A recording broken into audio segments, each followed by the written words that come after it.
Okay, students, we're back. This is video 5 on chapter 9, and we finished covering these homework problems. Now we'll move on to partial year depreciation calculations. Now, with units of production, there is no such thing as partial year depreciation calculations because we are not measuring depreciation based on the passage of time. Instead, we are measuring depreciation based on an asset's use. And so that use is whatever it is for a year. We don't worry about whether it's a whole year or a part of a year. Now, for a straight line, in the year of acquisition and in the year of disposal, or in the case of using an asset for its entire productive life, its last year of useful life, we have to record partial year's depreciation. To do that, we calculate the straight line depreciation for the year and then multiply that amount times the percentage of the year or the portion of the year that we used it. For double declining balance, you have to do a partial year in the year of acquisition, and you do the same thing. You calculate what depreciation would have been for the entire year, and then take that times the portion of the year you use the asset. You also have to do that in the year of disposal. Now, beyond that, you don't have to worry about it because you're just taking net book value times double the straight line rate, and that works fine in year 2, even if year 1 was a partial year. Okay, tax depreciation, tax law, and financial accounting rules are entirely different. Tax depreciation is one of the few places where you cannot use the same depreciation method for both book and tax. Tax rules set out a method which is MACRS, is what it's commonly called, modified accelerated cost recovery, and cost recovery system. And so if you pick up the first letters there, you get the acronym MACRS, Modified Accelerated Cost Recovery System, MACRS. The FASB has come up and said MACRS is not acceptable for book purposes. Now, the reason that it's not acceptable for book purposes is the tax code eliminates any judgment in determining useful lives. So MACRS is based on double declining balance, but the IRS prescribes the useful life, and the FASB has come up and said, no, that's not an acceptable way to do it, to just take their rule of what the useful life for an asset is. You have to determine based on your use what the useful life is. So they talk in here, because most companies are required to use different methods, keeping two sets of accounting records like this is both ethical and legal and necessary. I've added that because the primary objective of financial reporting differs from that of income tax reporting. Okay, I will let Dr. Anders teach you about tax depreciation if you're an accounting major and take tax accounting. I'm not going to worry about teaching you that. Asset impairment losses. Now, sometimes the value of an asset drops below its net book value. And when that happens, we have to record what's called impairment. Now, all that means is reducing the cost by debiting either expense or a loss account. Now, your book explains it a little bit here. Impairment occurs when the cash to be generated by an asset is estimated to be less than the carrying value of the asset and requires that the carrying value of the asset be written down. Now, again, I explained that a little bit earlier, and that's it. It's a two-step process, but we're not going to go into that. Again, that's a topic we cover in intermediate accounting. Now, how do you do it from an accounting standpoint? What are the journal entries? Well, your book kind of walks you through a little bit unique way of doing it, but it's makes it maybe easier to understand. But what they are doing first is you depreciate the asset up to the point of impairment. So then they are debiting accumulated depreciation for the balance in accumulated depreciation, crediting the equipment for the accumulated depreciation. So now the asset is recorded at net book value with no accumulated depreciation because we've removed that. We can compare that to fair value. And if the fair value is less, then we record the impairment.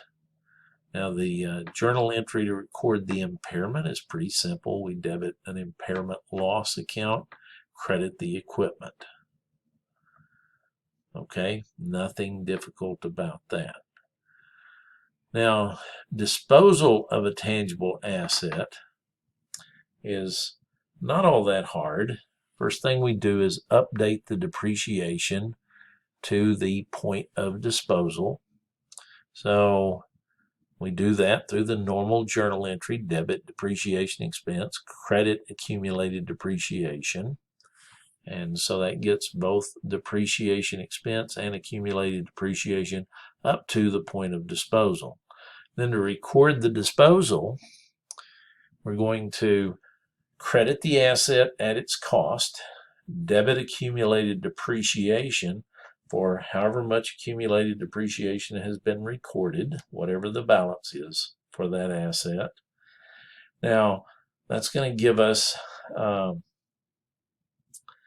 basically more credits than debits, because, or potentially they could be the same, because the net book value is going to be the difference. And it's going to be over on the credit side, is going to have a larger amount because we never depreciate the equipment more than its cost. It might be less. So then we debit cash for the amount of cash received, or debit another asset if the asset we're disposing of is traded for a different asset other than cash. We debit whatever we receive, cash for the amount of cash received. If we receive another asset, we debit it for its fair value, and then any difference gets recorded as a gain or a loss. If we need a debit, that's going to be a loss. If we need a credit, that's going to be a gain. Now, you may say, how do you know that? Well, because gains are like revenue and they carry a credit balance. Losses are like expenses, they carry a debit balance. Now, beyond that, if what we need is a debit, that means the cost of the asset we're disposing of was greater than the sum of what we received and the accumulated depreciation. So that's a loss. If we need a credit, that means what we received plus the accumulated depreciation is greater than the cost of the asset. So that's a gain. Okay, so we record the gain or the loss. I kind of walk you through that. And there is the journal entry. In this case, we had a gain of $10,000. So we have a couple of homework problems on that. So we will move on over and go through those. Mini exercise 9.9. Prepare journal entries to record these transactions. So A, Morel Corporation disposed of 2 computers at the end of their useful lives. Computers had cost $4,800 and their accumulated depreciation was $4,800. No residual value was received. So basically we just threw those away.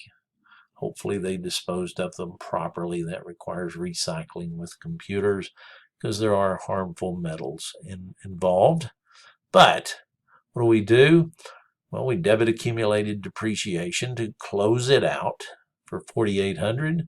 We credit the computers for $4,800. Those balance, so there's no gain or loss.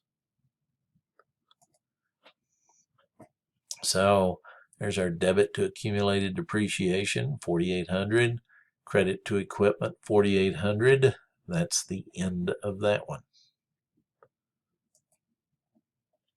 Okay, B part. Assume the same information as A, except that the accumulated depreciation updated to the date of disposal was $3,600. So we had computers that cost $4,800. We just threw those away, and they had accumulated depreciation of $3,600. So we have a loss of the difference here of $1,200. So we're going to debit accumulated depreciation for $3,600, credit the computers again for $4,800, and then debit a loss for $1,200. There you see it, the debit to accumulated depreciation for the amount of accumulated depreciation we had recorded, credit to the equipment for its cost, and a debit to the loss on disposal. Now we'll go on down to 910. As part of a major renovation at the beginning of the year, Atis Pharmaceuticals, Inc.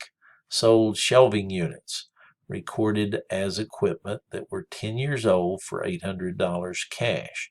The shelves originally cost $6,400 and had been depreciated on a straight line basis over a useful life of 10 years with an estimated residual value of $400.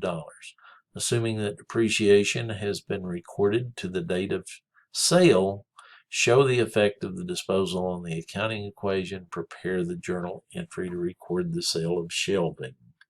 So, the shelving was 10 years old. It was depreciated on a 10-year useful life, so it should be fully depreciated. Now, depreciation would have been cost $6,400, minus residual value of $400.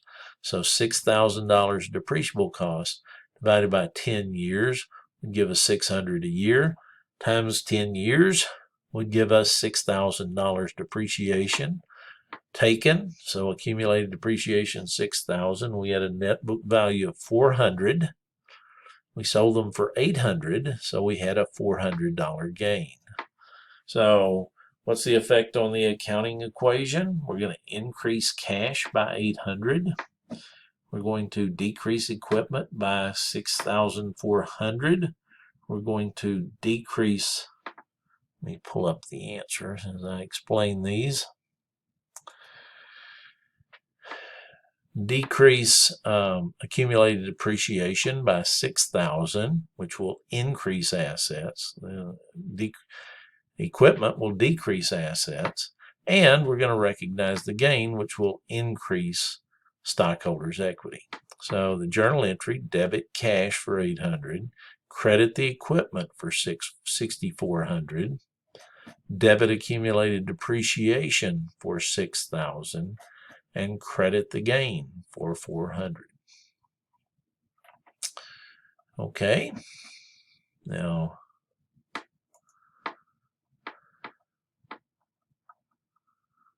we move next to intangible assets, and we don't have much time left on this video, so I will end it here and we will start the next one with intangible assets.